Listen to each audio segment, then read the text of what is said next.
ایک ظالم شوہر اور اس کی بیوی کا واقعہ۔ ایک شہر میں ایک امیر مگر ظالم آدمی فرحان رہتا تھا۔ اللہ نے اسے مال و دولت، حسین مکان اور ہر طرح کی رحمت سے نوازا تھا، مگر اس کا دل انسانیت سے خالی تھا۔ اپنے دوستوں اور غلاموں پر ظلم کرنا اس کا معمول تھا، لیکن سب سے زیادہ ظلم وہ اپنی بیوی عائشہ پر کرتا تھا۔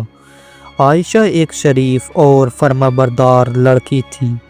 اس کے ماں باپ نے اس کی شادی فرحان سے اس امید میں کی تھی کہ وہ خوش رہے گی، لیکن اس کی امید خاک میں مل گئی۔ فرحان ہر روز اس پر کسی نہ کسی بات پر چیختا، ڈانٹتا اور کبھی کبھی ہاتھ بھی اٹھا لیتا۔ عائشہ ہر دفعہ صبر کرتی، اللہ سے دعا کرتی کہ اس کا شوہر بدل جائے۔ ظلم اور صبر کا امتحان۔ عائشہ اپنے سارے فرض نبھاتی تھی۔ صبح جلدی اٹھتی، گھر کی صفائی کرتی، فرحان کے لیے ناشتہ بناتی، کپڑے تیار کرتی اور ہر کام مکمل کرتی، لیکن فرحان کو کبھی کچھ پسند نہیں آتا۔ ایک دن فرحان نے کہا، تمہاری ماں نے تمہیں کچھ نہیں سکھایا، اتنی بیکار کھانا بناتی ہو، نہ سواد ہے نہ مزہ۔ عائشہ نے پیار سے کہا، مجھے معاف کر دیجئے، اگلے دفعہ بہتر بناؤں گی۔ لیکن فرحان کو یہ جواب پسند نہیں آیا۔ اس نے غصے میں ٹیبل پر ہاتھ مارا اور کہا، ہر روز معافی، کیا تم بس یہی کر سکتی ہو؟ یہ کہہ کر اس نے غصے میں اس کا ہاتھ زور سے پکڑ کر کھینچ دیا۔ عائشہ کی آنکھوں میں آنسو بھر آئے، مگر اس نے چپ چاپ صبر کیا۔ اس کا یقین تھا کہ اللہ سب دیکھ رہا ہے۔ دعا اور امید۔ رات کو جب فرحان سو رہا تھا، عائشہ نے اللہ سے رات کی تہجد میں دعا کی، یا اللہ تو سب دیکھ رہا ہے، میرا صبر کا امتحان ہے، لیکن مجھے ہمت دے، میرا شوہر سیدھی راہ پر چلے اور اپنی غلطیوں کا احساس کرے۔ اس کے دل میں تسلی ہوئی، لیکن ظلم کا سلسلہ جاری رہا۔ اللہ کا انصاف۔ ایک دن فرحان اپنے دوستوں کے ساتھ شہر سے باہر ایک بزنس ڈیل کے لیے گیا۔ وہاں اس کا غرور اور تکبر اس پر بھاری پڑ گیا۔ ڈیل کا نقصان ہوا اور فرحان کا اکثر پیسہ ڈوب گیا۔ اس پر قرض چڑھ گیا اور دوستوں نے بھی اس کا ساتھ چھوڑ دیا۔ جب فرحان واپس گھر آیا تو ذلت اور غصے سے بھر گیا۔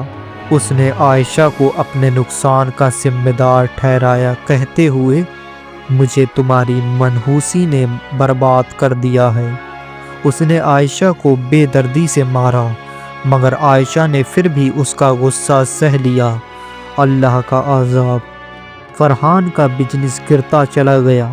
اس کی دولت دھیرے دھیرے ختم ہونے لگی۔ ہر رات وہ غصے میں گھر آتا اور عائشہ پر ظلم کرتا۔ عائشہ اب بھی اللہ سے دعا کرتی تھی، یا اللہ میرے شوہر کو ہدایت دے، اس کا دل نرم کر دے، لیکن فرحان کے ظلم میں کوئی کمی نہ آئی۔ ایک دن فرحان نے اپنی ساری دولت گنوا دی، اس کا گھر بیچ دیا گیا اور سب کچھ چھین گیا۔ اس کی صحت بھی خراب ہونے لگی۔ لوگوں نے اس کا ساتھ چھوڑ دیا۔ عائشہ نے پھر بھی اس کا خیال رکھا، اسے دوا دیتی، کھانا بناتی اور تسلی دیتی۔ ہدایت کا لمحہ۔ ایک رات فرحان نے دیکھا کہ عائشہ اس کے لیے دعا کر رہی تھی، یا اللہ میرے شوہر کو شفا دے، اس کی مصیبت دور فرما۔ یہ دیکھ کر فرحان کی آنکھوں میں آنسو آ گئے۔ اس نے محسوس کیا کہ اس نے عائشہ پر کتنا ظلم کیا ہے، مگر وہ پھر بھی اس کا ساتھ دے رہی ہے۔ اس نے رو رو کر کہا، عائشہ مجھے معاف کر دو، میں تمہارا گنہگار ہوں، میں نے تمہیں صرف دکھ دیے ہیں، کیا تم مجھے معاف کرو گی؟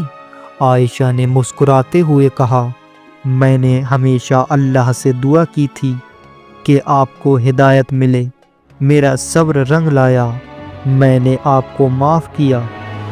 توبہ اور نئی زندگی۔ فرحان نے دل سے توبہ کی، اس نے اللہ سے معافی مانگی اور اپنی غلطیوں کا احساس کیا۔ اس نے وعدہ کیا کہ وہ عائشہ کا عزت اور پیار کرے گا۔ دھیرے دھیرے فرحان کا نصیب بدلنے لگا۔ اللہ نے اس پر رحم کیا اور اس کا بزنس پھر سے چل پڑا۔ فرحان نے عائشہ سے وعدہ کیا کہ وہ ہمیشہ اس کا خیال رکھے گا۔ عائشہ کے صبر، دعاؤں اور شفقت نے فرحان کو بدل دیا۔ یہ کہانی ہمیں یہ سبق دیتی ہے کہ صبر کا پھل ہمیشہ میٹھا ہوتا ہے۔ ظلم اور تکبر کا انجام ہمیشہ برا ہوتا ہے۔ اللہ سب دیکھ رہا ہے اور ہر ظلم کا انصاف ہوتا ہے، اور جو لوگ صبر کرتے ہیں انہیں اللہ کامیابی اور عزت عطا کرتا ہے۔ قرآن پاک میں بھی فرمایا گیا ہے، اور صبر کرو، یقیناً اللہ صبر کرنے والوں کے ساتھ ہے۔ سورہ البقرہ آیت نمبر 153 میں۔ آپ کو یہ کہانی کیسی لگی؟ اگر کوئی اور پوائنٹ یا زیادہ تفصیل چاہتے ہیں تو بتائیں۔